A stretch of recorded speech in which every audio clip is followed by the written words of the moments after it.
Halo semuanya, perkenalkan, nama saya Jonathan dari kelas 12 IPA 3, nomor absen 13. Pada kesempatan kali ini, saya akan melakukan suatu praktikum sebagai salah satu syarat untuk mengikuti ujian praktik mata pelajaran fisika kelas 12 pada semester kedua. Nah, kali ini saya akan mengambil atau mengutip dari salah satu materi pada kelas 11 itu antara semester 1 atau semester 2 ya, mengenai fluida statis, yaitu hukum Archimedes. Oke. Ayo ikuti saya dalam melakukan praktikum ini. Oke, jadi yang pertama itu sebelum kita mulai praktikum itu pasti ada alat dan bahannya, ya kan? Nah, itu saya ada bahannya itu. Yang pertama ada 3 butir telur. 3 butir telur. Oke. Kemudian 3 gelas yang telah diisikan oleh air. Ini gelas A dan B. Yang ketiga ini gelas C. Atau penamaan 1, 2, 3 juga tidak masalah. Kemudian ada sendok logam, sendok makan untuk pengadukan air nanti, dan ada garam secukupnya. Oke, jadi yang pertama, setelah kita mengisikan air ini, setiap air, maka kita akan menuangkan garam.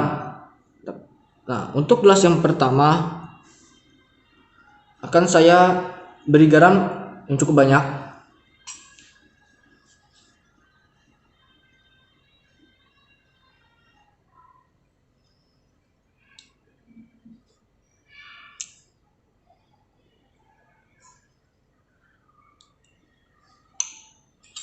Kemudian kita aduk hingga rata.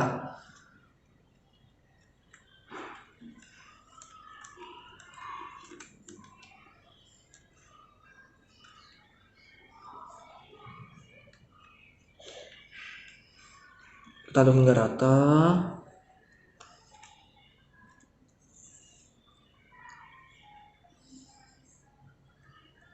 Kemudian kita celupkan salah satu telurnya.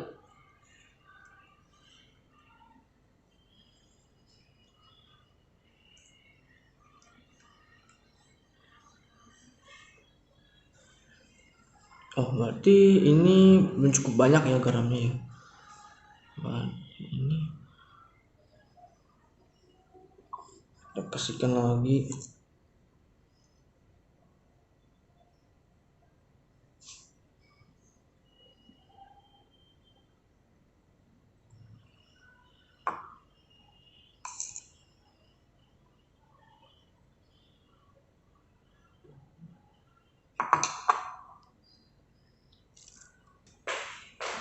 Nah, setelah kita aduk si garam dengan air menjadi larutan garam, setelah kita tuangkan telurnya, nah, tada! Jadinya telurnya akan mengapung pada gelas A. Oke. Yang kedua itu perlakuan pada gelas yang B. Kita beri beberapa garam.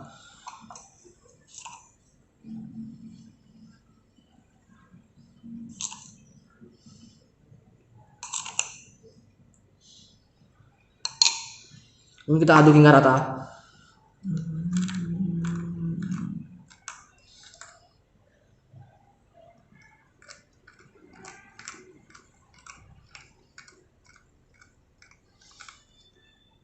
Diaduk hingga rata.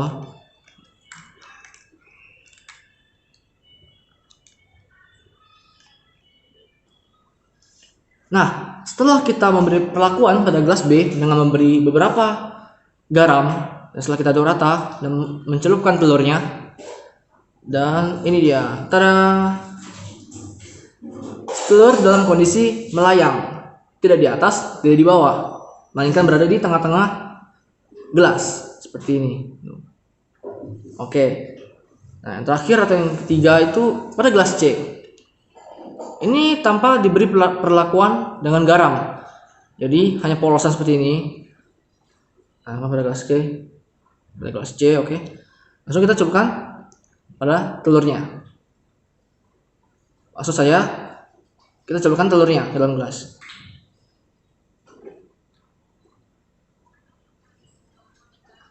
Nah, oke. Lihat, maka si gelas akan langsung jatuh tenggelam ke dasar permukaan gelas.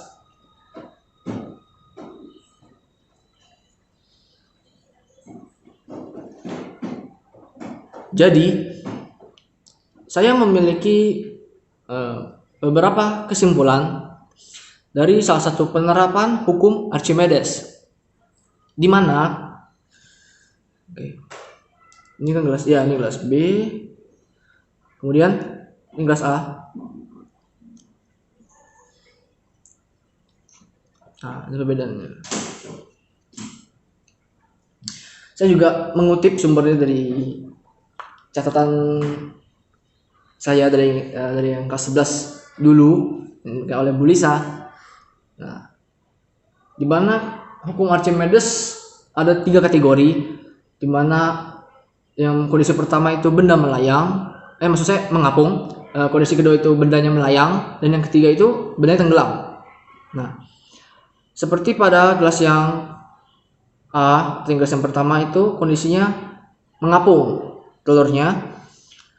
Untuk gelas yang B melayang telurnya, sedangkan gelas yang C kondisinya tenggelam. Nah, mengapa demikian? Itu karena syarat untuk supaya benda itu mengapung di permukaan air, massa jenis air harus lebih besar daripada massa jenis si bendanya. Yang bisa terbuktikan seperti pada gelas A, massa jenis air yang semulanya itu tidak diberi garam, ketika kita tambahkan garam, maka massa jenis air akan bertambah. Yang sedemikian rupa akan membuat massa jenis telur lebih kecil daripada massa jenis air, sehingga telur akan mengapung. Oke. Bagaimana dengan yang B? Pada gelas B, untuk supaya benda itu melayang, maka massa jenis air harus sama dengan massa jenis si bendanya itu. Seperti pada gelas B, ketika kita hanya memberikan beberapa garam saja, tidak melebihi batasnya, maka massa jenis air akan bertambah hingga sama dengan massa jenis si benda tersebut. Nah, terbukti pada gelas yang B, sebenarnya itu melayang. Nah, untuk gelas ketiga, bagaimana sih syaratnya supaya benda itu tenggelam? Yaitu dimana massa jenis air harus lebih kecil daripada massa jenis si benda itu. Seperti pada gelas yang C, kan? Gelas yang C, dimana ketika air tidak diberi perlakuan dengan garam, maka massa jenis air akan tetap sama dan tidak akan bertambah. Dengan demikian, massa jenis air akan lebih kecil daripada massa jenis si benda atau si telur ini. Seperti pada gelas yang C.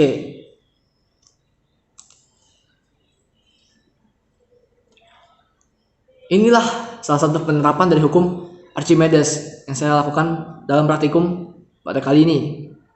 Oke.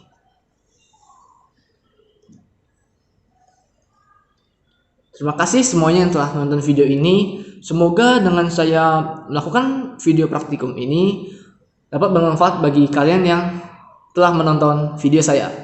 Sekian dari saya video kali ini. Mohon maaf apabila ada salah kata, mohon dimaafkan, dan sekian, terima kasih.